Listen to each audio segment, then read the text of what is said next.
Just tell me. Perfect. Yeah. Okay, cool. Look at that. I know, right? Perfect setup. Hello, everybody. What's going on? Welcome to another episode of the Brent Mukai podcast. It's me, Brent Mukai, voice actor, improv trainer, entertainer. I am sitting with Nick and Jim of the Pod Therapy podcast. I'll go ahead and let you guys introduce yourselves. Just let everybody know, give them a little context as to what specifically, because I know that you both have different fields of therapy that you are into. Like, I would love to know a little bit more about that. Sure, yeah. Well, I'm Nick Tangeman. So my background is in more of addictions. So I'm a licensed alcohol and drug counselor in Las Vegas. And that's pretty much what I've been doing for the last 15 years. Specializing in addiction. Yeah, besides, your webcam work, I think you've done a lot of really good Yes. Which is another Don't addiction. miss his live show. I'm lesser known for that, but it's catching really up. The props have gotten very creative. Yes. Really enjoyed it. I'm Jim. I'm the other half of Pod Therapy. And I work generally in mental health. I also do addiction work, but I tend to focus more on anxiety, depression, and then, also the scarier parts of the Bible. Severe mental illness shows up a lot too. So we're actually in my office today. So it's fun to actually not have to leave work to do a podcast. I have to say, if you're not watching this, but get on YouTube and watch this painting is the most calming thing I've ever seen. I wanted to decorate completely in ink blots. Yeah. I thought that'd be really fun. But you know what I've been wanting to do for a long time? I really want to send, because his birthday's coming up. So Paul's birthday's coming up, and I want to send him as a gift a whole bunch of ink blots that are all penises, but not tell him. And then be like, so what do you guys see? That way they could be like, I mean, what does this say about me? These are all random, Paul. What do you see? The penis just keeps getting more and more sharp. Obvious. It's just like more obviously a penis bigger as you go. Yeah. Is this a rocket ship like with some volleyballs? I don't understand. Okay, man, whatever. Don't be ashamed of it. Like, just do you. That is a wonderful idea. I promise I'm a better therapist than you think I am right now. No. But that's the whole thing. That's what I listened to the podcast.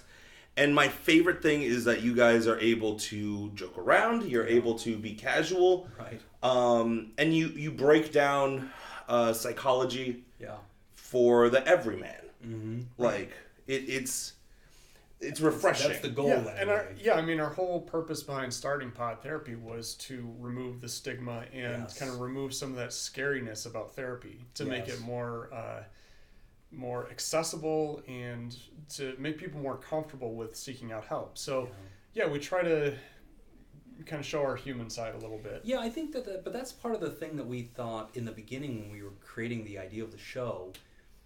It really was this thing of when we'd go to a bar and just watch football, two random guys sitting there watching football, drinking a beer. Mm-hmm. You look at them and go, okay, whatever, they look like every other American. And then, you strike up conversation, people go, what do you do for a living? You're like, oh, we're shrinks. And they go, and it's like this wall would create between us. And I thought, man, don't you realize that we are exactly the same people, whether we're in an office or whether we're working with you?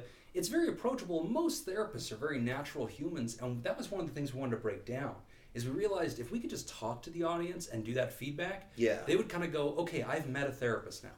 I'm not afraid to go see one. I feel like I know what these guys are like. Where do you think that fear comes from?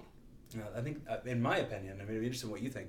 A lot of people are fearful that we're going to either referee and we're going to call, strikes and balls and say, okay, in this marriage, you're wrong and you're right. Or they're scared we're going to label them. Or in some people's cases, they're scared that going to see a therapist is a sign of weakness. Mm-hmm. And that's such a terrible way of thinking, because we don't do that with anything else. It's like, hey, man, I've been coughing up blood for like a week. You should go see a doctor. I ain't no pussy. No, dude, you're coughing up blood. I feel like in Asian culture, that is definitely a thing. Like, don't go to the doctor. Don't go to the doctor. Chew on these leaves. Yeah. You know what I mean? Drink this tea. Yeah. It worked for brontosauruses. It's going to work for you. You're going to be fine. I would agree with that. I think a big part is we really got into, in mental health, we got kind of trapped in this box of crazy, quote unquote. Right. And if you go to therapy, then that means you're crazy. You must have something and wrong. Hollywood didn't really help out with that. No. With a lot of the movies that were created, because it's one of those things where what makes a really good story is something that we don't really understand. Right? That Right. there's some kind of mystery around it. So for a long time, that's what mental health was. Yeah. It was something that people didn't really understand, and therefore when we say a word like schizophrenic, we think of Murder. oh, this could be a serial killer Think with of Jack multiple Nicholson personalities. from Exactly. The Or Shining, even things like Yeah. Batman, right? Arkham Asylum. All the bad guys in Batman have a mental illness. And Right. like, that's the culture. And so, A, we didn't like how patients were characterized because that wasn't true. Mm-hmm. It also teaches people that, oh, you're not supposed to go see a therapist until, like, you're hallucinating. No. A lot of people come in because they're like, man, I have a job and I want a different job. And I'd like some guidance on how to get across that. That's it. It can be anything. There's nothing too small to not check in with a therapist on. But the other thing that used to drive me crazy, still does, is how we are portrayed by the media. So, like, anytime you see a movie or a show with a therapist, usually we are portrayed as extremely boring, like Bob Newhart, quiet, subdued. And that's not us. If you go to a football game with us, how are you feeling? Yeah. And like, I ask you that, but it's also very different. We're also the guys at the bar, the guys at the football game that are literally screaming profanities to the mascot. Right. So like we're not. We're that fucking subdued. people. Yeah, we're real. We're all humans. fucking people. Yeah. Exactly. I mean, my life is a little Bob Newhart-ish. Yeah, though. yeah, I'm well, probably the exception. But you come by it honestly. You come by it honestly. Yeah, if Nick ever writes an autobiography, it's going to be titled "Born to Be Mild." Yeah. Probably. It's going to be a page turn. I wish I could come up with a title as creative as that. Yeah, it'll actually be the Nick Tangeman story by Yeah. Nick Tangeman. Forward by Nick Tangeman. This, you actually segued very beautifully into a question that a buddy of mine has. He's a filmmaker. Oh, cool. He's looking to do like a horror film, right? Wow. And he wants to he believes also that mental illness is very stigmatized, that therapy is very stigmatized. And in your opinions, right, what would be a mental illness here's a better way of saying it. If somebody was going crazy, quote unquote, from actually seeing demons or seeing ghosts or seeing whatever, right, what would be a mental illness that you would diagnose them with that would be like The one that fits that. yes, that would fit that? Schizophrenia. Yeah. Yeah, I think that's it. So when we think about all the things that a person might experience, right? Mm-hmm. There's things that are not as exciting, like depression, or anxiety. Those have to do. Would you turn off your phone? Sorry. Jeez, you're so I hope unprofessional. that's copyright. I hope that's not copyrighted. This is a therapy session. I thought I turned it off. It's all right. I'm going to take this opportunity to grab my Diet Coke. Okay, perfect. None of this is getting cut out. By the way. Ruined everything. Yeah, since you've leave it all in. Now I don't have to. Like, I kept looking over at it, like fuck, I could use that caffeine. I need that Coke.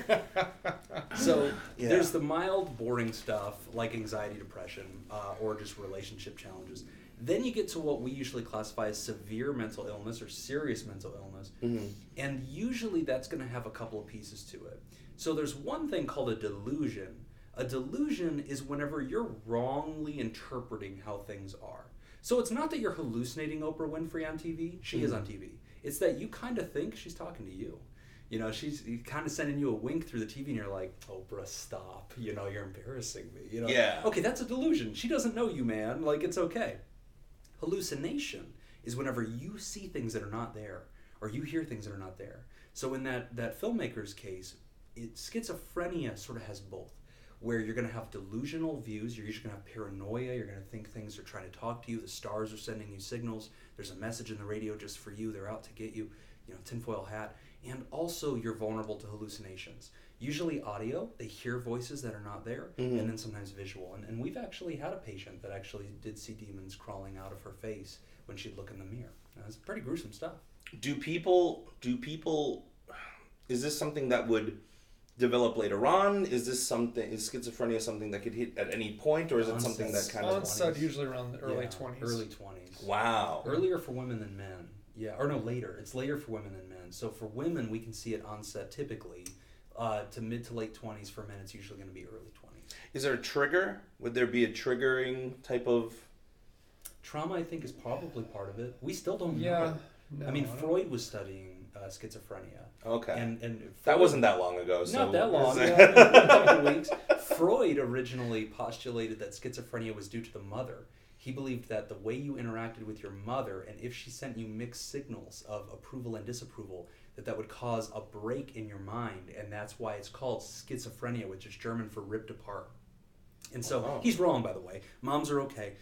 Right. You guys don't cause any of these problems. Trust me, it's dads. It's always dads. Well, and there is a genetic component with that too. Right. Like, The so genetics. the prevalence rates of I don't know exactly off the top of my head what those are, but I mean, if you have a biological parent with schizophrenia, I think that puts you at a much higher risk. Yeah. So with schizophrenia, there's a genetic component. I wouldn't say that there is a trigger in the sense that one specific thing sets it off. It's kind of like lung cancer. You might say, hey, I have a genetic vulnerability to lung cancer. There's a lot of cancer in my family. Mm-hmm. Now, if you smoke, you greatly increase the odds of that developing, right? That's how most mental illness is you have a certain percentage of vulnerability you come by naturally, and then life can also deal you cards that might make that actually happen in your life. Wow, okay. Well, that's pretty cool. I would like to also take a second to thank you for being here. Oh, yeah, no problem. And just thank you in general, because I think that if you're listening to the podcast and you have not checked out Pod Therapy, it's definitely something that you're going to want to see. Look at the list of episodes and see if anything resonates with you. Yeah. I definitely look through the episodes. That's how people approach it. They call it the shopping list. They're like, all right, yeah, that one. I have that one. Right. My wife is that one. But it's gotten me to be like, oh, but then... Add it to the queue. Here's the thing. You don't know what you don't know. Right. So like exactly. I've just started consuming it for maybe there's something I don't know about that is so. Well, one of the things that we did with Pod Therapy that's so different, I think, is instead of saying, okay, today we're teaching you about depression, we just took questions. And so people would write into the show. They can at any time. We get messages on our social media, email, we have an anonymous box on our website, and people jump in there and say, okay, here's my story, here's what's going on. So all of our answers in the show are just actually answers to real humans who really wrote that. Yes. So it's very organic in that way. And I love the way that you frame it in this sort. You're basically giving almost free therapy to people because somebody said that. Yes, right. One of our reviewers said, these guys should get paid for this. That's right, they do. Well, and that's one thing that we have to be very careful of too, because we don't want to. Because what we actually do isn't therapy, right? And that's one of the messages that we want to make sure our listeners understand. We have a disclaimer on this. Our website This is two guys who do therapy giving our best piece of advice that we can think of. Right, because you're basically baby stepping people into it. Yeah, right. I say it's therapish. Therapish. So, it's therapeutic. It's an educational show. And we usually caveat that whenever we get a question that seems like really significant, like somebody talks about suicide or something, you'll usually notice that we kind of go into therapist voice mode and the jokes stop coming and we sort of like get serious because we know there's a real human on the other side of that conversation. Yeah. But then we usually will tell them, and go see a therapist, call 911, do that right now. Of course, because this is not therapy, this is education. And you're very specific and clear on that, because when you are going through it, you'll say, well, there's gaps in this that I don't know, gaps of information here. Yes. And I'm assuming from this perspective, this is a way, I'm assuming from this perspective. And that almost entices people to say, oh, well, maybe I should go talk to somebody that I can give the full context of this to. Right. Yes. Because context is everything in your profession. That is one of the best things I know for me that I've ever read in our reviews or our feedback is anytime somebody's ever said, after listening to the show, I went and checked in with a therapist regarding this problem. Mm-hmm. Mission accomplished. Yeah. I mean, for us, it's like, oh my God, if we had never started this show, that person might not have gotten help. Okay. Right. Like this, it all just self-validated. Like, and I think the big thing that I really like about our show is that if people like the format in which we're doing it now and people find what we are doing is effective, imagine how effective it can be when you have a dialogue back and forth with the person. Yes. Then that's hopefully that motivates people to get into therapy and say, yeah, I would actually like to ask more questions. Right. And getting into therapy gives you that platform to do so. But that's the goal. It destigmatizes it. So now if somebody says, can you ever imagine yourself going to see a therapist? Our listeners will go, yeah, I pretty much put up with 2 of them every single week, so it'd be fine. It'd be just fine. I mean, the genius part of it, right? And I promise I'll stop jacking you off in a couple Please minutes don't. here. No, we enjoy this. Oh, good.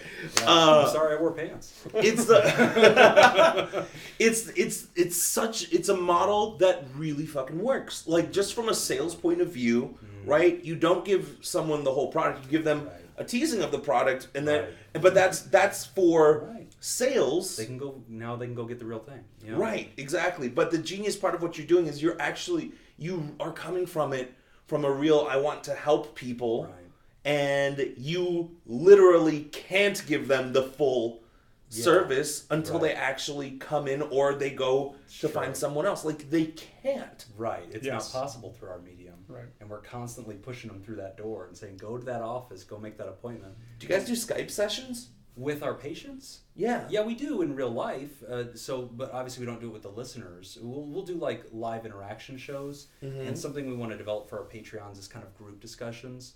And our Patreons, our TheraPal community, they get it. They get it cold. They understand, hey, this is educational. And whenever they all came out for Scoop Fest, we went out and did a special lunch with them, had deep You went conversations. to Goemon, right? Yeah. Oh, God. Fucking A, dude. When I heard you guys say that, I was like, fuck, I'm so sad that I'm listening to this after it's finished. I would have been there. It was a blast. Good. Yeah. We called it Sushi, Sake, and Psychology, and our listeners did not mess around. They tore that place up. Oh, for sure. We had like 45 people show up. Jesus, that place seats like 46 people. We shut the place down, and so it was crazy. But we got to interact with our people. So yeah, we do. With the listeners, they do have that extra contact, especially on Patreon. I think that we're able to kind of dial into it more. But yeah, in real life with our real patients, you can see I have a setup right over there, a headset, and I do a webcam and stuff, and I do online therapy a lot. Would you ever consider having people who know you from the podcast be like, I would like to explore this deeper. I love what you said. I connect with you. Like, I trust you. And then, I mean, personally, I would. Your asshole clenched a little bit just now. It did. Personally, I think I would probably refer them out. I would want them to experience a therapist that they get to kind of meet from the get-go, outside of a podcast. I don't know. For me, it would feel like lines are kind of being blurred. If they heard me first on the podcast, and then came to me for counseling, something about that dynamic makes me feel a little bit uncomfortable. What is now, it? if it was the other way around, if they were a current client and they found out I had a podcast, then I'd be like, okay, that'd be fine. I think what it is has to do with dual relationships, which is an ethical issue that we have within therapy, which is that if we have a relationship with somebody as a therapist, patient, then we need to maintain that relationship. Any other relationship dynamic that you include in that now starts to convolute what's really going on. So if I've got a patient and this person also happens to be my auto mechanic, now we've got a dual relationship. Now so that relationship can impact the relationship therapeutically. It's just something that we constantly have to look out for. In some small, like, rural settings, some of that is unavoidable. It's just going to happen. Right. But we don't want to do therapy for, let's say, our next door neighbor, who we always barbecue with every weekend, because then that creates a dual relationship. And so for us, this is going to be funny because I have to disagree. Okay.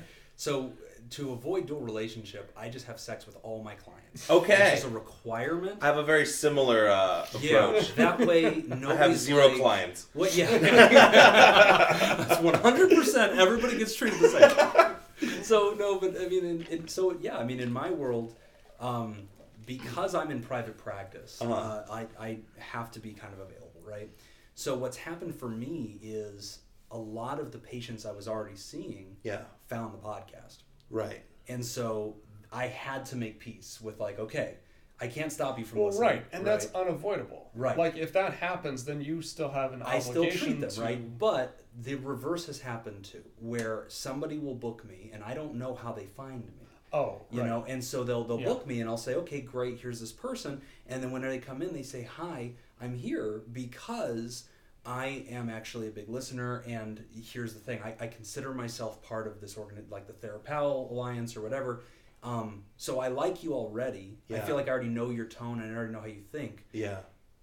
You know, here's what I'm going through. Now, here's why I'm comfortable with that. Dual relationship, and this is something that happens a lot with therapists. We are expected to check in with each other. And Nick and I do this all the time. We'll call each other and go, hey, I need to consult with you. And that just means give me raw feedback. Tell me where the danger zones are. Tell me where my blind spots are in case I screw this up. Yeah. You're screaming off. Let me check and make sure that I'm still recording. Yeah, we're good. Still here. Cool. So this is something we'll do. But here's why I ethically feel comfortable in that space. To me, dual relationship is, with you, I am one way, and now I'm going to switch roles and become a different person for you, right? So I am your son's Little League coach, and we see each other every week on the game field and crack Coronas and have fun. And now I'm going to go be your real therapist. I'm crossing roles. I'm becoming a medical provider on one hand, and the other side I'm like your pal. The thing that allows me to be okay with this within reason is that if you're a listener to the show, you're encountering me as a therapist. I'm not doing therapy at you, but to me it's the same as if you heard me at a conference, or if you read an article that I wrote for Psychology Today, or if you read a blog, or you're interacting with me because of my profession, and so I'm comfortable with us continuing to interact in that vein. Now, if you were like, hey, I'm coming to the sushi thing, and now it's, okay, now we're interacting a lot more socially, and now I might feel that tension, a little bit anyway, where I'd be like, I gotta sleep. I can see that argument. Yeah. That makes sense. And then always sleep with them. Everybody, that way, it's not weird. It's not weird. So if you boiled down that answer, right, to how you deal with dual relationships, because I'm in a very similar position. I teach high school improv. Yeah.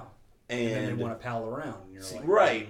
Or you see them in the community. Yeah. Yes, it's very strange. Yeah. To do that. What do you think? What is your mindset on that? Pick a role. So if your professional role as a teacher, I am always your teacher. If I see you at a show that we both happen to be performing at or attending, I'm still your teacher when we're there. I think there's a big difference, though, too, when we talk specifically about therapists. Yeah. Because we could be in a session and we could be talking about a traumatic childhood sexual experience that this person encountered. Yeah. And then to just turn that off and then talk about something else in a different role outside of a therapeutic relationship is completely different. And we have secrets, and that's a big challenge too. But the concept of dual roles, because I was a teacher. Right. My first career was a high school teacher. Okay. And so I totally know what that feels like, to be at a carnival or to be out in the world or at a football game, and then you see one of your students, I'd be at the mall.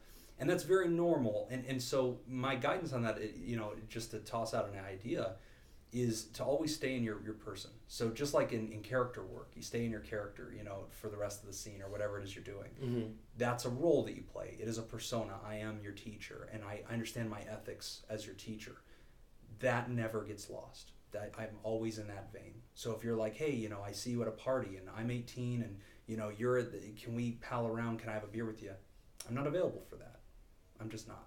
And I think that's a good idea for the safety of the other and for the wall that you keep for yourself so that you never get sued, But some people blur those lines. I mean, there's a lot the weird, and I'm not a teacher. I just coach at like an after school program, so it's a little. I'm more fun uncle than I am like having to take on a role. You know what I mean? But that's a good point, because then you don't have that ethical burden. Well, and the possibility of getting sued is a lot different in that situation than in a situation. I mean, if your role is kind of, I'm a mentor, right? Yeah. I'm a mentor and somebody who's further along in this career that you're interested in pursuing. I think that becomes a lot more relaxed, because then really you're not seeing them as a student and you're a legal guardian kind of authority. You're seeing them as I'm a coach and a teacher, and you're my peer. You're just a junior peer. And so that's a very different. It's always but it's always weird to reconcile these different parts that we play. Oh yeah. Right? We have to dance around that all the time. By law, if we're walking through the grocery store and a patient walks past us, we cannot say hi. What if they say hi to you? Then I can say hi. They have to acknowledge us first. I thought, because for a second I was like, oh, but if they're walking down Jim, the aisle, Nick, and then you're both just like, fuck. What am I going to do? Yeah. But, you think about a guy and his wife are walking down the aisle. And the law doesn't require us to be stuck up. We're just that way now. Thankfully. So that time I saw you guys and you walked away from me. Yeah, I'm sorry I punched you in the stomach and spit in your face. But HIPAA requires it. Right. And I'm not going to be a lawbreaker. Yeah, right. But no, we have to be really careful, because they'll come walking down the aisle and hey guys, how you doing? And you're like, hey, how's the affair? Oh, is this her? Right. That's my wife. You can't be too formal. I'm sorry. Your profession, I don't think I could do. I think my whole, I don't know. This is my thought, and tell me if this is right, wrong, neutral, whatever. Okay. I think that the only way I just want to be as pure who I am Right. in every interaction, because the second that I start putting these people to match different things, that's when it starts getting way too complicated. Good point. And I'd rather have people, just the same with the podcast, right? I don't want to be everything to everybody. I'd rather just be me and let people find me. Sure. That's well said.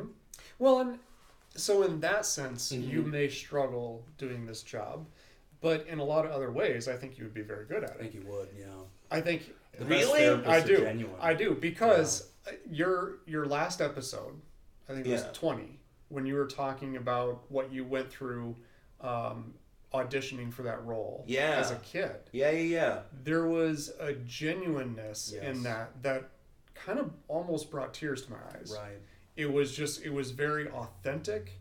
And I had a college professor explain once that psychology really is about learning new terms for shit we already know. Right, yeah, you're almost, you get the dictionary. Yeah, That's wonderful. And what you described was perfectly, it was a perfect example of CBT, of cognitive behavioral therapy, where you have an experience, and that experience starts to create a belief system. Yes. And how that belief system then impacts the way that you view new situations coming up, how it changes your behavior, how it changes your thought process, and ultimately how it can create obstacles from you accomplishing what you want to accomplish. Yeah. So that idea of you experiencing that moment and realizing there are no other kids here that look like me. Right. How does that impact future roles? Because you go into that with that mindset of already I'm different, or maybe going into it with the idea that I can't do this, and it prevents you from taking that step. Yeah. It's all like you came to that on your own. We had to go to school for it. But it's how do you take that same understanding and apply that to different concepts? I agree, and I want to add a layer to that. So there is two sides to this issue. The issue being, are therapists genuine and sincere? And again, the Hollywoodized version is usually very fake, and the person kind of comes off as very inauthentic, very plastic, very astute. I'm sophisticated. I'm listening. Yeah, and how did that make you feel? Right. And it's just like, that's not who we are. At least the thing that I've appreciated is whenever I've had folks that have found me on the podcast, then found me in my practice, they say I'm the same guy. They say the only difference is I'm not laughing at Nick the whole time. So I'm somewhat more serious, but also because I'm dealing with what they're presenting me. Right, yeah. And so the tone that you'll hear me strike on the show and the tone you'll hear me in my office is actually the same. Now, this is the thing I think is very valuable. Whenever Nick and I both have been in a position where we've gotten to train new therapists, and one of the biggest challenges that they have is they memorize all those stupid books on the shelf, and they look at this so academically that they forget the humanity side. And that's the thing we usually have to reteach them is stop trying so hard. Wow. Just be human again. Put all that stuff on the shelf. Don't see them as labels. Just be human and connect. And that attending skill is very important. Yeah, and one of the things that I teach any interns that I'm working with, they all have that fear of like, I get into the situation and then I'm working with a client and now I don't know what to do. Right. I get stuck and I don't know what to say. Right. Right. What happens? And what I always train them to do is your fallback position is always as a cheerleader. Right. I'm just with that's you, man. That's your just fallback authentically position. rooting for you. You always go back to, okay, well, how can I help you? What can I do? And come back to your heart. You just kind of start. But we reveal too. Self-disclosure is a big part of this. I mean, I've had patients that tell me, "Hey, man, this is what I'm going through," and I've revealed, "Hey, I have generalized anxiety disorder. I get that." And that's my human truth. That's not a strategy. That's my story. And I'll tell them, hey, man, I get it. I have the disorder. This is how I've survived it. So to your point about, man, I don't know if I could do what you guys do because I'm so genuine, sincere, and real, and authenticity is such a value for me, it'd be hard to differentiate.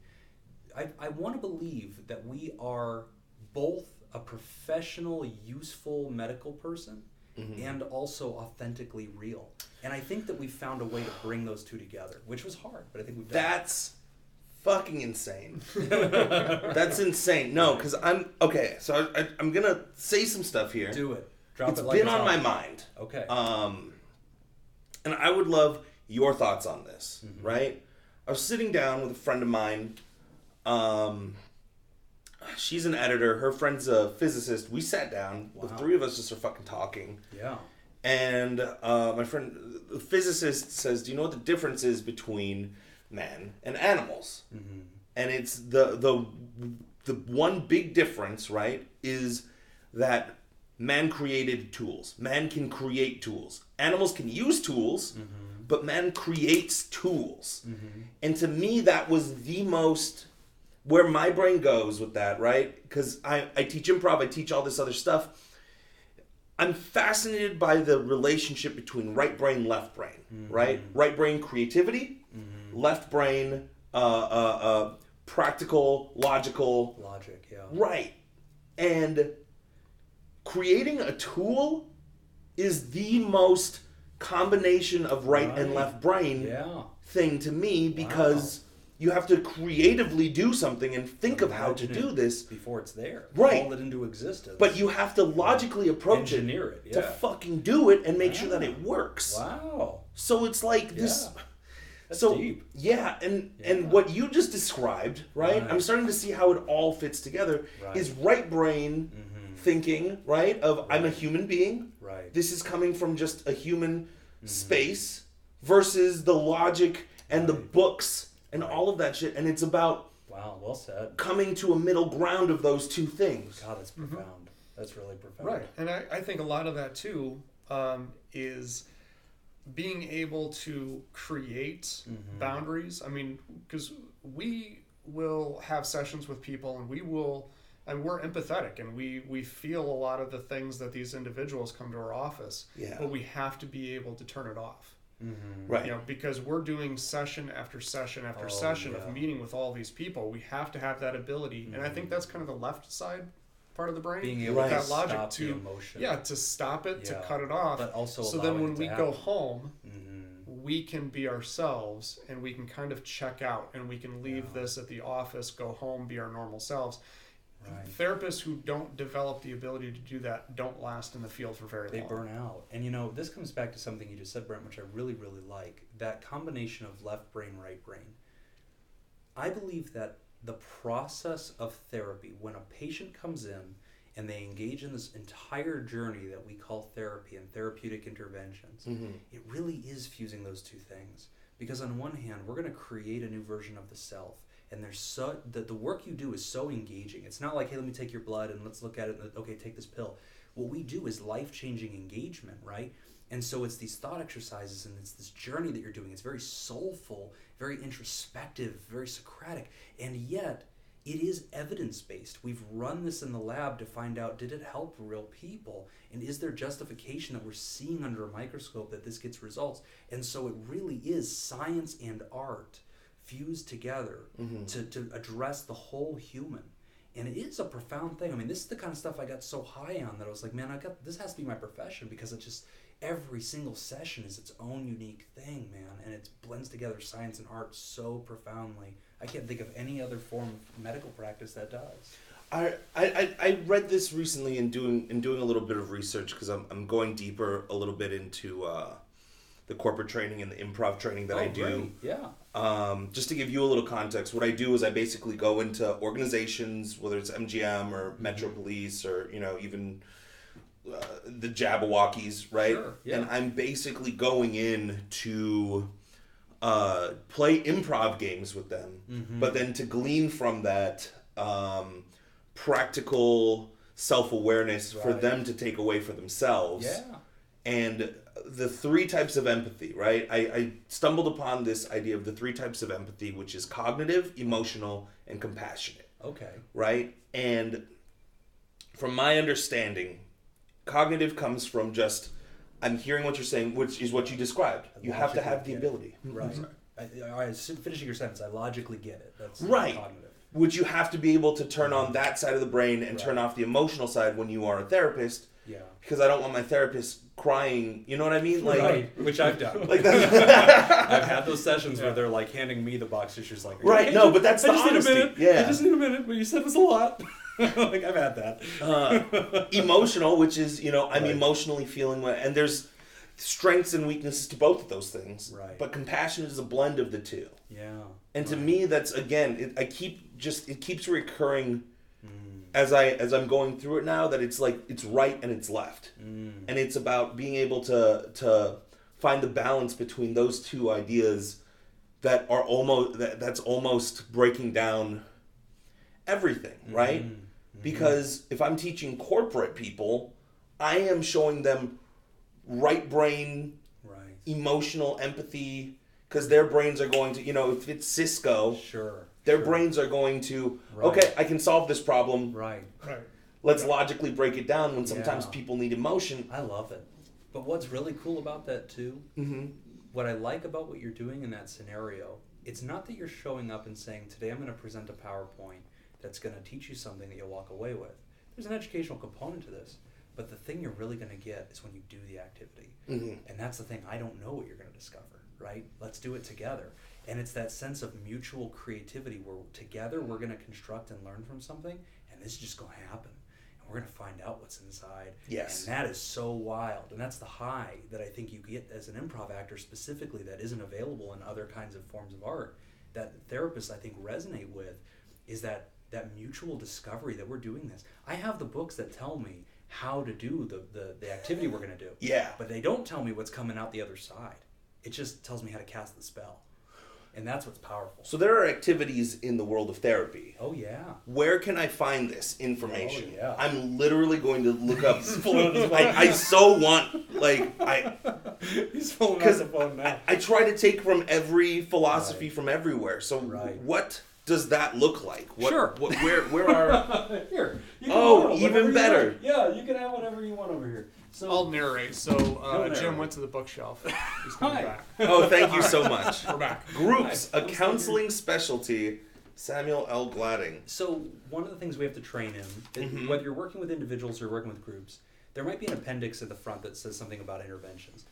But all sorts of activities that we do. Nick has one that one of the first days I met Nick, I walk into this clinic that we have. It was a clinic / place for people to live. And I see him doing this. Like, who is this guy? What is he doing?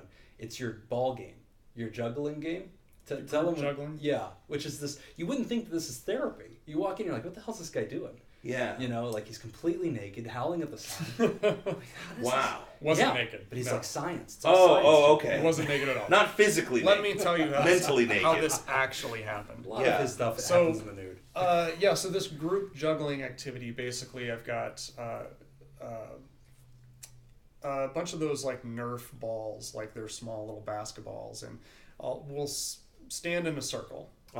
And I tell them, okay, we're going to throw the ball around the room until it gets back to me. Right. So you can't throw it to somebody who already threw it to you. So basically what happens is it goes all the way around the room and it kind of comes back to me, and that's the pattern. So I tell them, okay, our goal is to get this all the way around the room, throwing around the same pattern without dropping the ball. Right. So then we do that. Yeah. And then I say, okay, our second objective is to do it as fast as we can. Yeah. Without dropping the ball. Yeah. Okay. So then we continue to speed it up, and then people get really comfortable with it. All right, no big deal, no big deal. Well, next to me, I've got a bucket full of these balls. Yeah. So I'll throw one, and as soon as that person who I threw it to throws it to the next person, I throw in a second, and I throw in a third, and I throw in a fourth. Yep. And then that's when the chaos ensues. Creating new patterns for each one. Well, because everybody starts looking at this, and they're looking every place else. Right. So then balls are getting dropped all over the place. Falls. So one of the things so then we stop and I say, okay, what are we doing well? What are some ways that we can improve? Yeah. And ultimately, the group will all come to the same answer every single time, is they will say, well, I don't need to watch all the balls flying around the room. I just need to watch that one guy. Right? Yeah. But they discover it for themselves. So so then we start talking about that. Okay, as long as I just watch that one person, everything else is insignificant. Yes. Yep. I just watch that one. My only job is to catch that one ball, throw it to the next one, and then I refocus. Yes. Right? So then we start talking about that, and we start getting into this pattern of doing things. And then somebody who comes in from the outside, as Jim did, he's looking at this and is like, what the hell's going on? But yet everybody in the group knows what their role is and knows what their job is. The difference is so profound. Like when the chaos is happening versus whenever you've done that and they realize I'm just going to stare at you.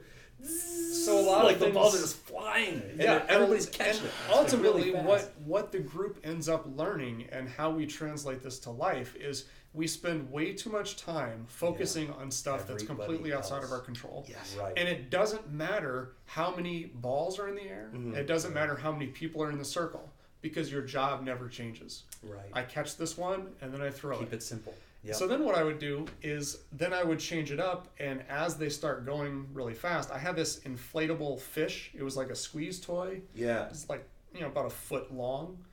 Instead of throwing a ball, I would throw that in. And just to mess with people. Yeah. Because what ends up happening is we would talk about that, and well, why did that throw you off? Right. Your job didn't the change. Same. Yeah. Right. Everything about it's the same. Don't be distracted. But this is one thing that I see happen a lot is when we're in session, people are solution focused. They're able to identify all sorts of answers. And then when they leave and they go out in the real world, they're like, well, I wasn't anticipating this problem. Right. So then we say, well, no, this is the same problem. Right. Yeah. It looks different. Yeah. Right. But it's the same problem. We handle it the same way that we would anything else. Yeah, so that's one example of an infinity of different examples. There are things that have to do with, and that one's a very active one. There's lots of examples of therapists doing arts and crafts kinds of things, creative things, drawing, storyboarding. I mean, we borrow from every tradition to create. So that's fucking incredible. I think improv is very much the same way. And there's an exercise that is identical to that. Oh, yeah. Except instead of balls, I'm pointing at somebody and I'm saying, we're taking a category, so it's colors, right? So when I go through and I point at somebody and say blue, and their job is they all point to somebody different until it comes back to me. Right. And then we do it a few more times, everybody's comfortable. Then I say, okay, now we're going to take a second thing. Right. And then we do that, animals, right? So then I point to somebody else, we create a whole new pattern, right? And then we do a third one. And then we do that. And then I say, okay, let's go back to colors. And then I start pointing, and then I go to the second one, and immediately I just, elephant, blue, sausage, right? Yeah. And people, and it's the exact same thing that I say, right? Which is that people get confused by the noise. They're noticing, right? Because the listening part is I'm gonna use that because I'm not coordinated enough to hit the ball. Right. I could probably do that. And what I always compare it to is I always say if you are driving on a freeway that you don't know, and there's no streetlights around, which still happens. How the fuck do you get home? Right. And they said, well, I just turn the headlights on. Yeah. And I'm like, all you need is what's right in front of you. That's it. You That's don't need to know literally what's a mile away. All you need to know. And so it's so crazy. What you should look into? What's that? There's a form of therapy called psychodrama. Okay. Psychodrama is... It's just a great name to begin with. You're going to love it. Psychodrama. Psychodrama is an entire therapeutic approach that entirely relies on role-playing and acting in any situation. And so all of it is essentially using different kinds of acting skills. Somebody basically studied all sorts of theater and essentially adapted different techniques they were seeing on stage because they understood, okay, here's how you could use this in a practical way in psychology. And so psychodrama is a really profound thing. And there's not enough people doing it. To tell you the truth. It's very rare that we have a colleague that really knows anything about it. Psychodrama? I'm going to look into that literally when I get home. Oh, you should. Yeah, there's great books on it, and you could adapt all that for your workshops because I think it'll take some of that stuff maybe to another level where you go, oh, that's interesting. You could take that middle space between psychology and this, and then you could merge them together to even get to some more, revelatory things for the audience, which is really cool. I appreciate the advice so much, and I want to. Man, there's just so much I want to unpack with you guys. Yeah. We need to sit down and fucking do this again because there's so much I would love to unpack. But here's a question that I have. In the corporate trainings that I do, in the improv stuff that I do, right? I believe. Let me start with this. First and foremost, I think the most important thing for somebody to grow as a person in life or as an artist in whatever field they've chosen, the single most important thing to me for people to grow and get really fucking good is self-awareness. Agree or disagree? Agree. Because I would agree, because I think along with self-awareness, once you understand self-awareness, then you can build resiliency around that. Mm-hmm. You can, so for example, if I know that I'm in a situation and it's causing me stress and it's causing me discomfort, and when I'm in this situation, I always act out in inappropriate ways, Mm-hmm. or I act out in ways that make the problem worse. Mm-hmm. The solution to this always starts with self-awareness. I have to be aware of how I feel. I have to be aware of my thinking patterns. I have to be aware of my triggers. And I don't expect the situation to change. No. Mm-hmm. No. I expect that through my self-awareness, I develop new patterns of thinking, Right. leading to different emotions, Yes. leading to different behaviors. I adapt to survive in the environment. Yeah. I would I agree. agree with that. And also, I think most of psychology would agree with you on that. There's a chart that we use that a lot of people know about now. Comes from a psychologist, Abraham Maslow, and we call it Maslow's hierarchy of needs. And basically his analysis was humans have these sort of layered needs, and when you've met one, you can build on top of it, and you kind of have another need that needs to be addressed, then another one. It starts with the most primitive thing. People need shelter, right? They need to feel safe. And then if they can feel safe, if they feel like I'm going to eat today and I have water and I have air and I have shelter, then they can focus on the next thing, like happiness or whatever, and fulfillment.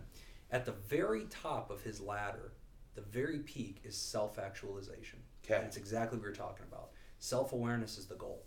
And if you can achieve that, anything's possible. I mean, that's his view of what a good human looks like. So then, with that in mind, right?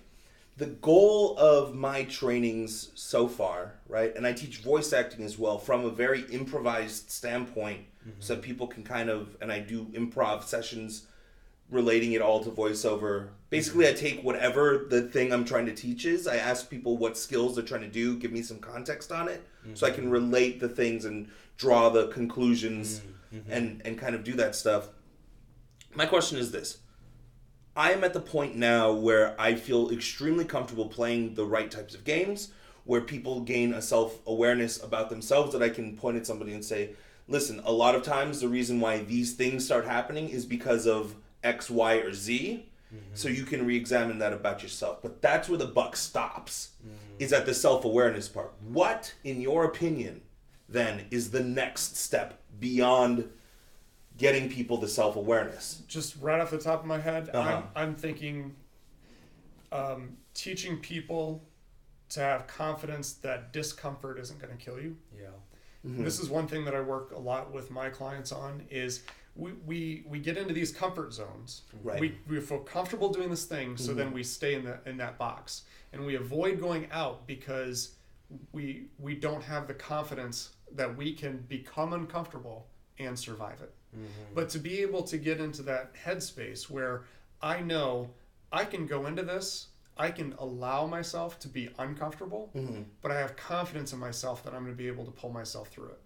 In the sense that, like, kind of relating this back to when I work with new therapists. Yeah. One of the biggest issues with doing groups is they always have the same fear that I'm going to get into this and the group's going to get out of control.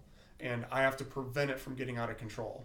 And I try to tell them, no, it's going to get out of control. That's what groups do.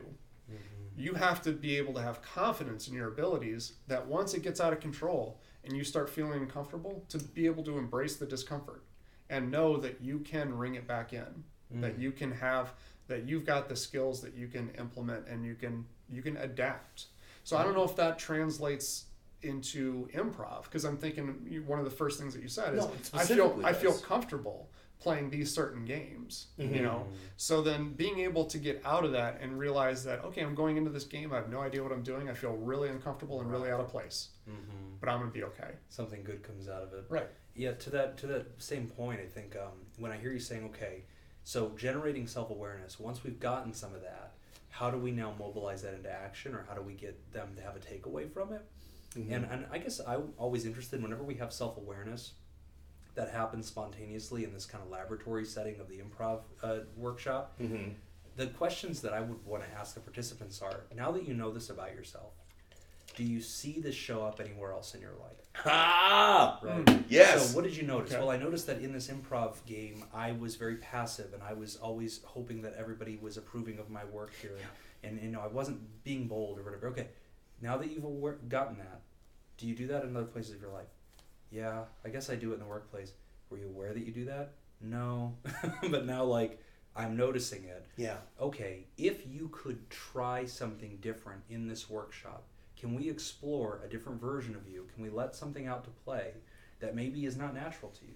And if they're able to achieve that, then we can ask a new question, which is, what would some of the other parts of your life look like if you could bring that to that new task? Can you kind of act it out? And isn't that still very meaningful if it achieves a different goal? And I think that that unpacks a whole new toolkit of things for people. And this comes back to narrative therapy and solution-focused brief therapy. You're teaching somebody how to use something that's already inside of them in a new and more creative way to get different results in their life. If I'm not assertive in the game, and then you challenge me as my coach to take a more assertive role in this next game we're going to play, and I do it, and you congratulate me and say, Jim, you did a great job. See, that is inside of you. Do more of that. Now maybe I look at it and go, yeah, and I'm going to do that at work too. I'm going to try that with that new project. I'm going to take that job or whatever. So applying the self-awareness into new ways, I think, is huge too. I mean, at the end of the day, that's what it's all about, is application. Application. Right? However you can take it and apply it in new situations. Absolutely. You know, going back to the group juggling activity that we did, one of the issues that we would always run into is what happens when you drop the ball. Yeah. Because you drop the ball, Right. and then Right. now you have to leave to go pick it up. Right. Well, then what happens What to the rest happens? of the circle? Ah. It ties everything up. Yeah. So I instruct people, if the person's not looking, just continue to throw it. If they leave the circle to go pick up the ball, throw them another one. Yeah. And we apply that back into the real world, into Right. life, and that life doesn't care Yeah. whether I need a timeout or not. Right. It's Life keep continues to throwing. happen. Right. So when I drop the ball, I have to learn how to let things sit for a moment until I have the opportunity, until that break comes when I can go pick it up Leave it there. and solve the problem. Yeah. It also gets you to focus on realizing that, okay, I made a mistake, but by me sitting here and focusing down on that, I'm going to drop the next thing. You know, I have to accept, okay, I made a mistake. I'll catch the next thing. Mm-hmm. And then when I get that opportunity, I can pick it up, throw it back in. Yeah. That's So absolutely true. again, it all comes back to how we can apply this into our daily lives. Mm-hmm. And I would agree. I mean, a lot of times when I do this activity, the folks that I'm doing this with, they don't realize how they do this in all these different Right. areas of their lives, how they do it in relationships, Yeah. right? So I drop the ball in the relationship. So now what I want to do is I want to focus on this, or I want to try to find somebody to blame it on. Well, you didn't throw it to me the right way. That's so true. You didn't do this. Right. When at the end of the day, it doesn't matter. What we really need to focus on Yes. is we need to focus on, okay, I'm going to catch the next thing, Yeah. and then I'm going to do my best to try to fix what already was What's dropped. in my control? Exactly. What can I do about Yes. this? Right. Yeah. Because then you take the power back. Yes. Oh yeah. It's so okay. So let's talk about this. This is so exciting. I'm seriously fucking so jazzed. This is the most excited I've been without an erection in a very long time. You Should are we- doing it wrong.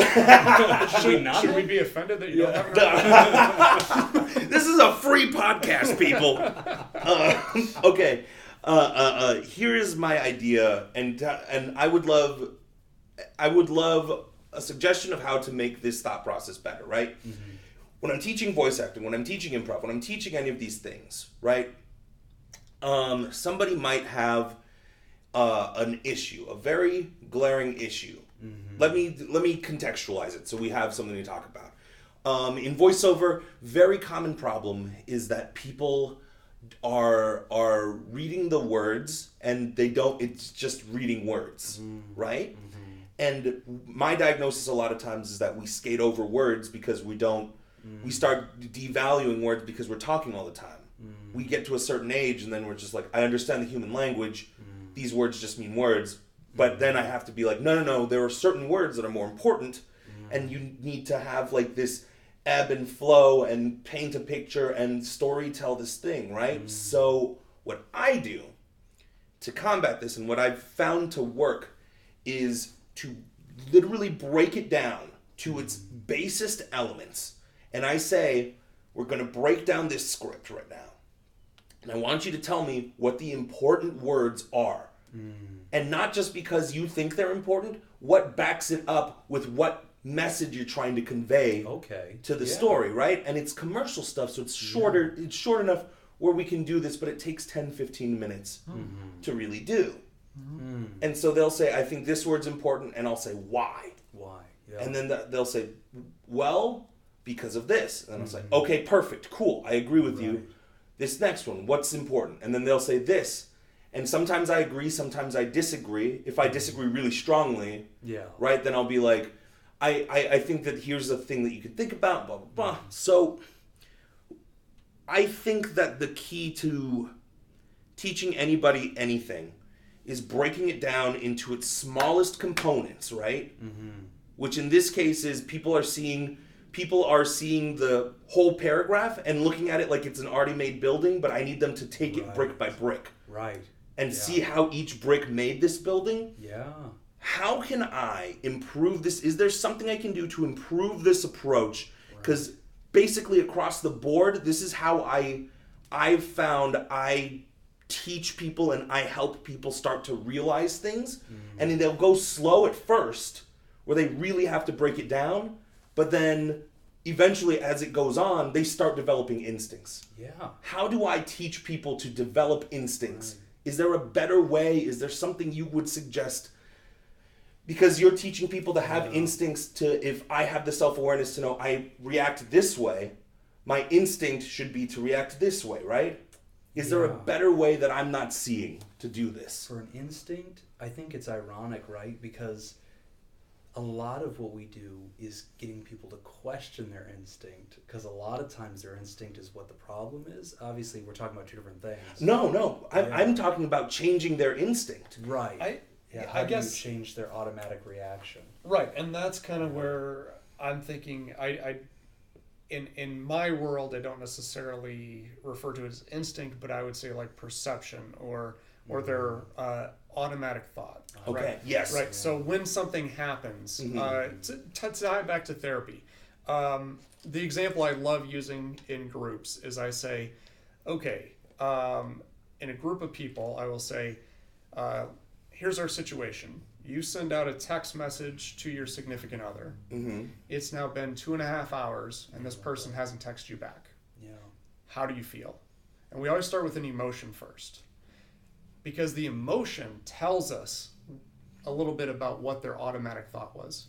Yeah. So there's going to be a group of people who are going to be like, "Oh hell no." Yeah. Oh, like I'm pissed. I'm upset. And there's other people in the group that are going to be like, okay, whatever. She doesn't text back yet. No big deal. Yeah. So then we say, well, what's the difference? The circumstance is the same for everybody. Why do you feel differently about it? The automatic thought. And it's the automatic thought. And the automatic thought is the meaning behind the event.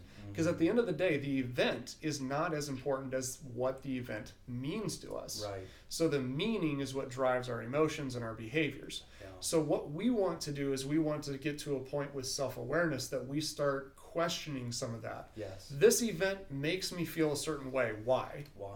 What is it that's causing this inside me? And am I right? Does the evidence support what's causing this emotion? Do I have a basis behind my automatic thoughts?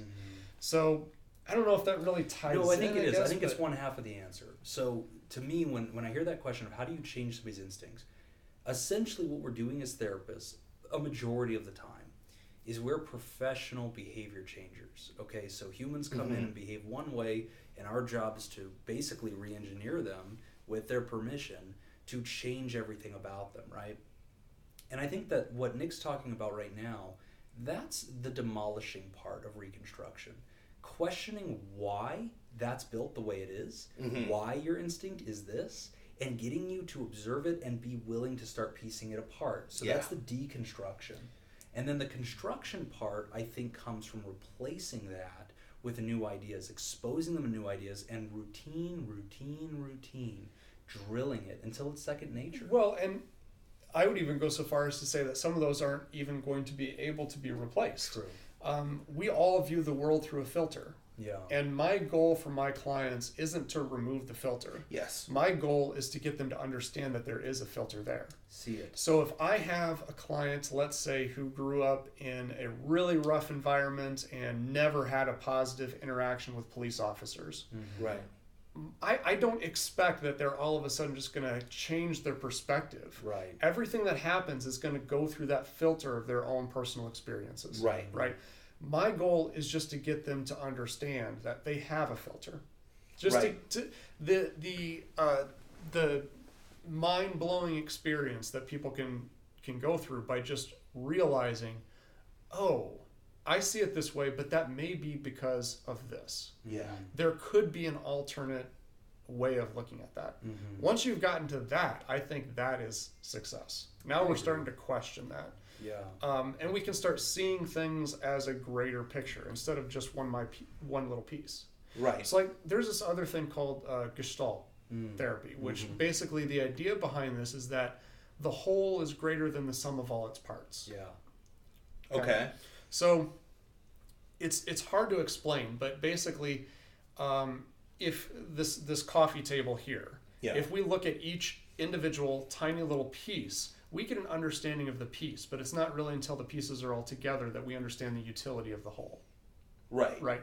So a professor that I had in college, he showed us these pictures, and it was just these random dots. Mm-hmm. And then you would go to the next frame. It was the same dots, only they were just moved slightly. And you go to the next frame. And he did this for a couple minutes, and we couldn't figure out what the pattern was until we saw it in full motion, and it was a person walking.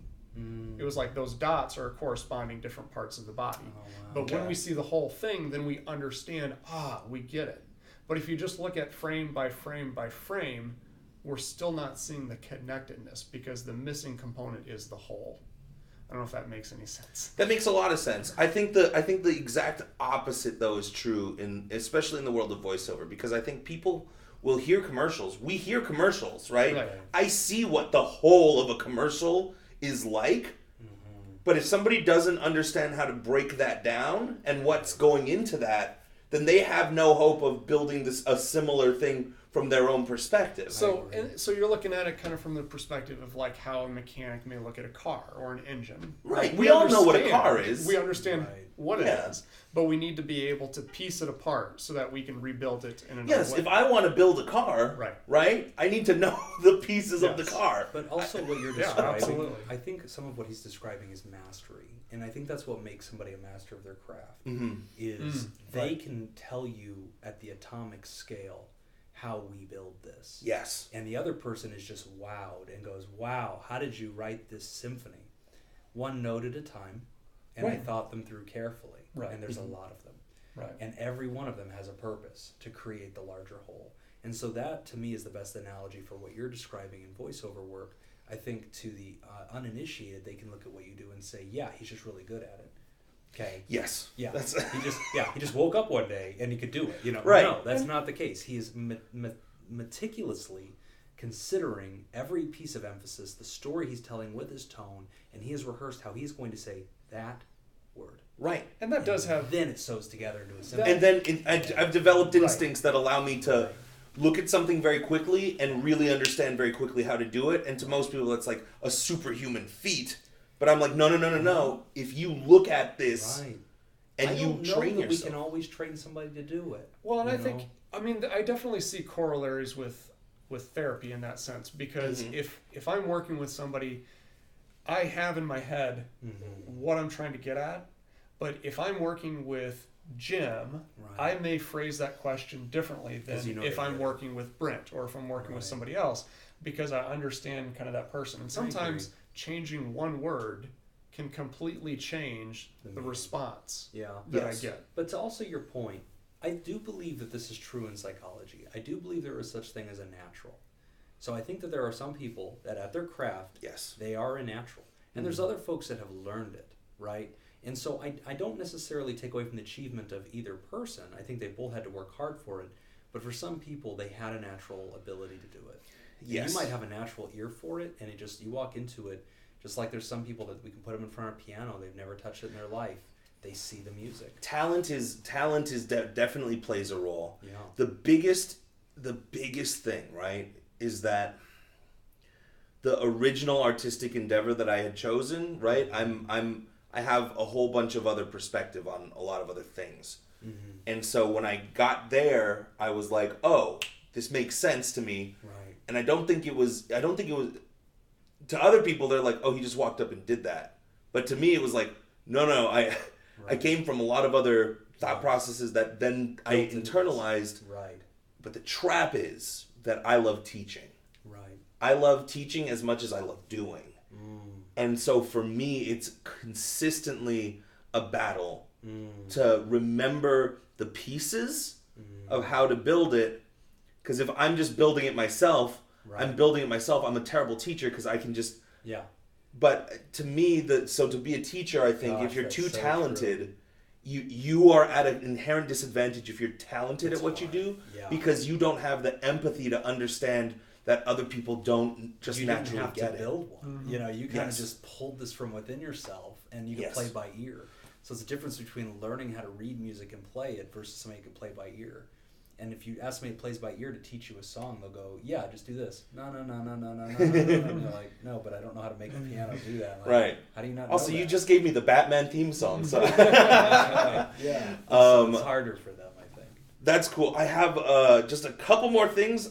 Sure. People, I threw it out on Twitter. I threw it out across social media. Oh, no. Questions that people wanted to ask you. I would love your quick response to some of these questions. Most of them are more silly. Yes. Some of them are not, and then we'll play a quick game of Would You Rather at the end. Oh, that's excellent. Which is my favorite. Okay, from Froyog Soft Serve.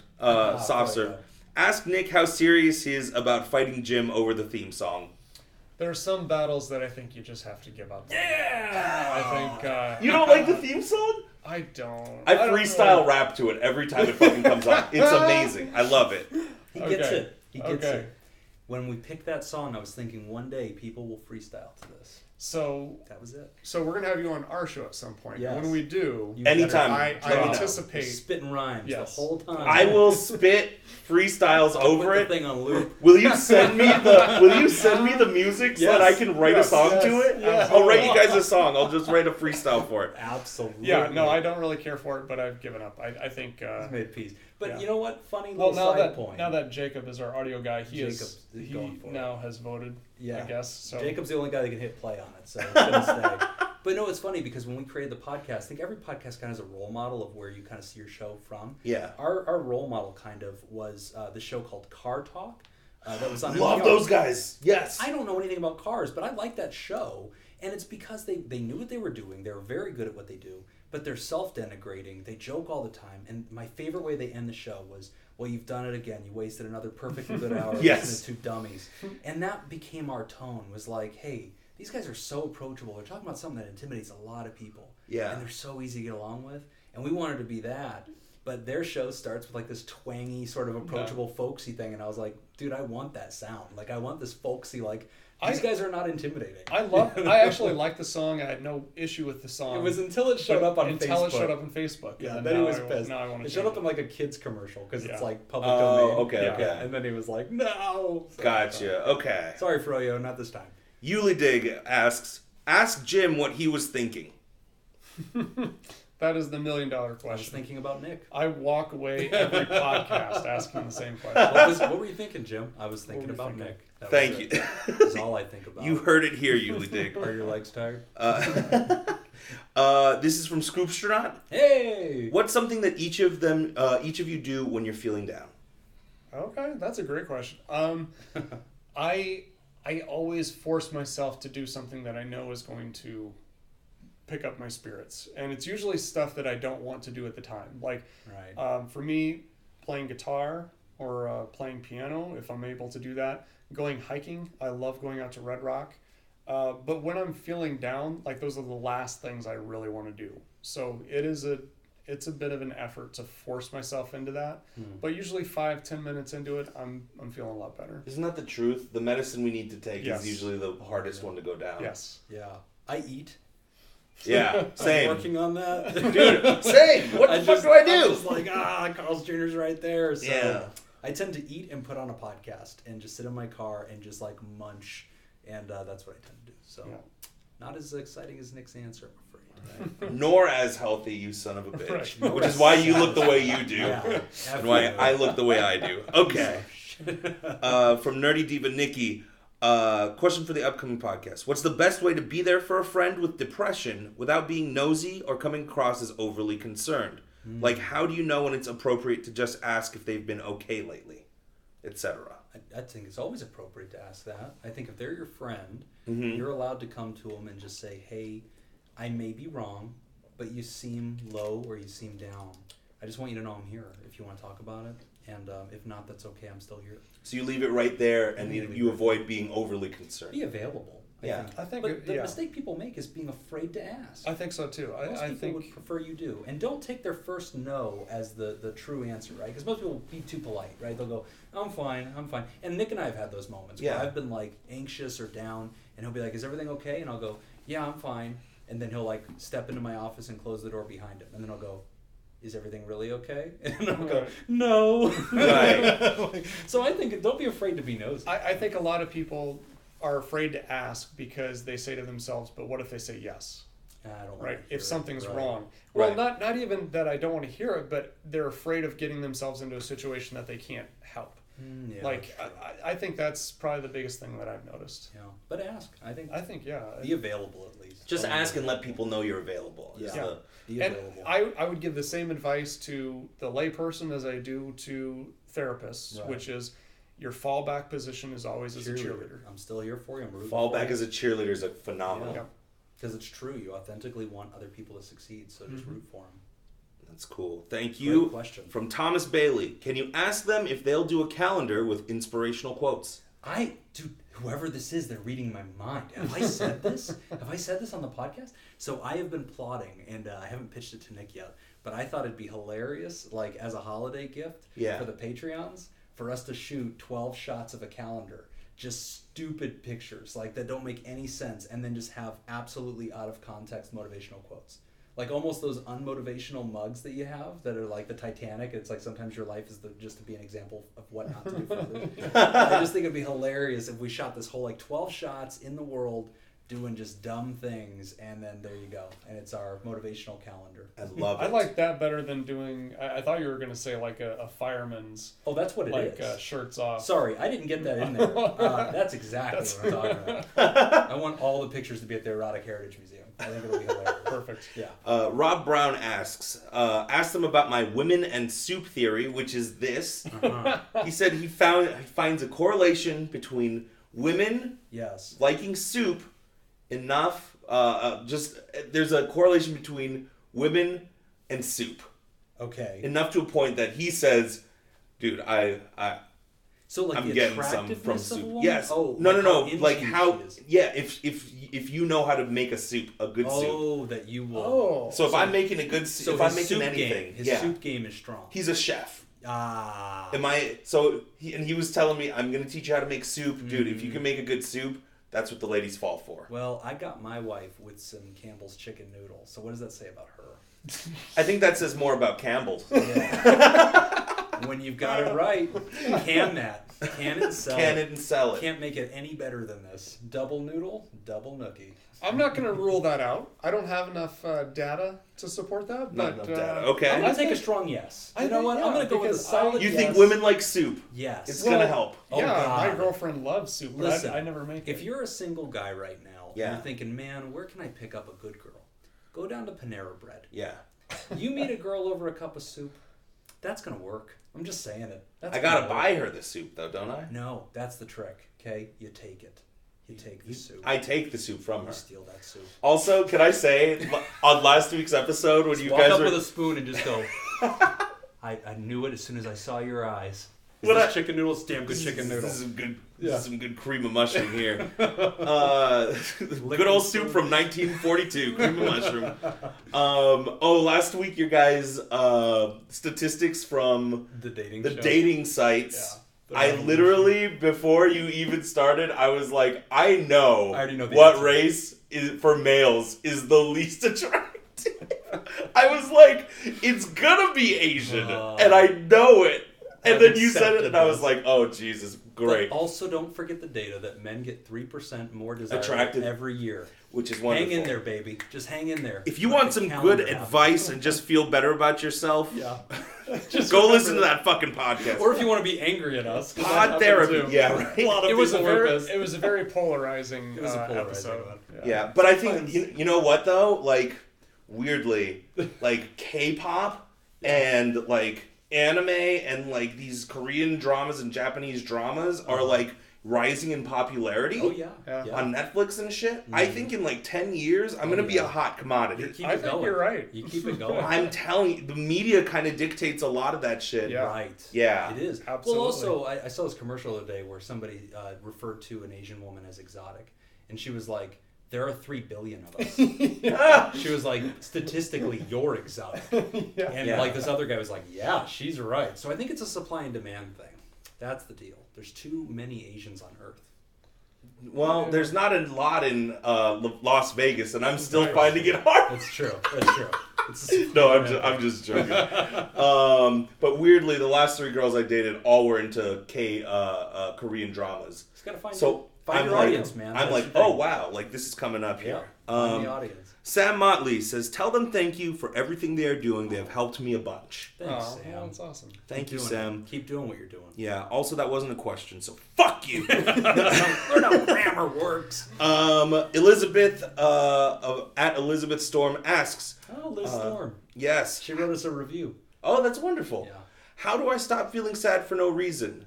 She says, "Is how do I stop feeling sad for no reason a specific enough question?" No. Good. Okay, No. moving on. No, but what's your 2 cents on it? I think it goes back to something Nick talked about earlier, which is analyzing your automatic emotion, right?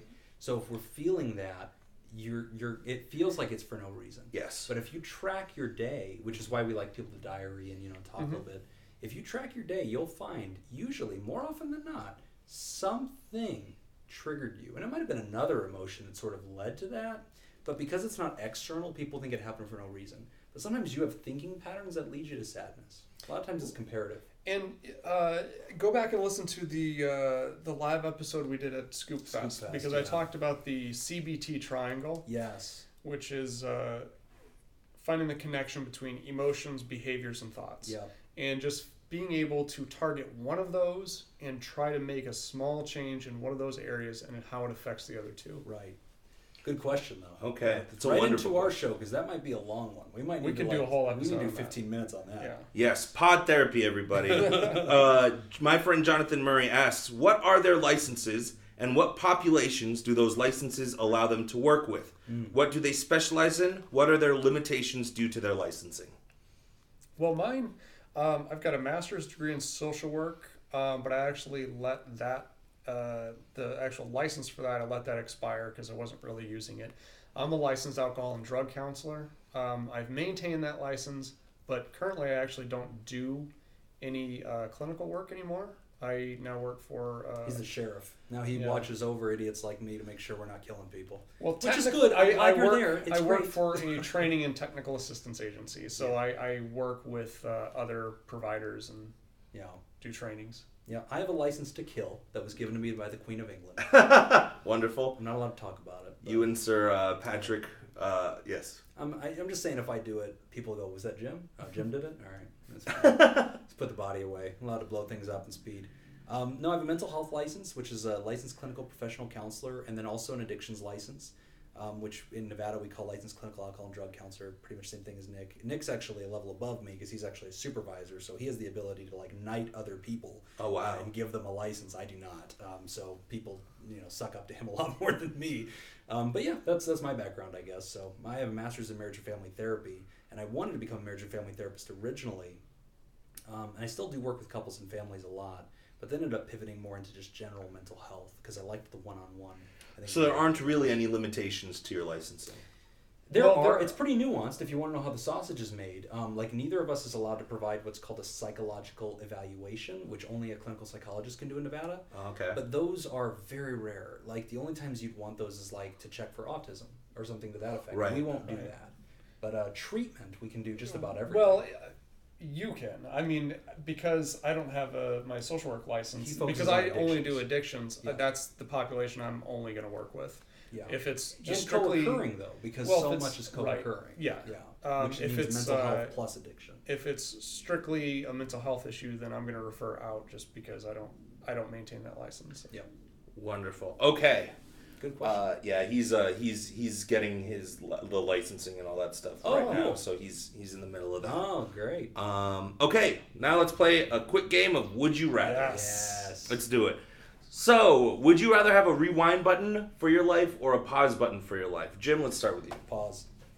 Pause button, okay. Yeah, I would rather pause and think it through before I act and be able to like make a good decision, because if I rewind, I'll never come back. Like I know I'll just go over and fixate about negative things and like I'll spin my wheels. I'll never come back to the now. So Wow. I'd be dangerous with a rewind button. It wouldn't be good for me. Okay, So wow. pause. That's a lot of self-awareness right Yeah. there. Nick. Well, I would say pause as well, simply because I would say that, yeah, there's definitely a lot of temptation to go back and try to fix things. Yeah. But in a way, I'm afraid of who I would become if I could go back and correct all those problems. Yeah, I'd like to correct I my think- answer. I'd get a rewind and go kill Hitler.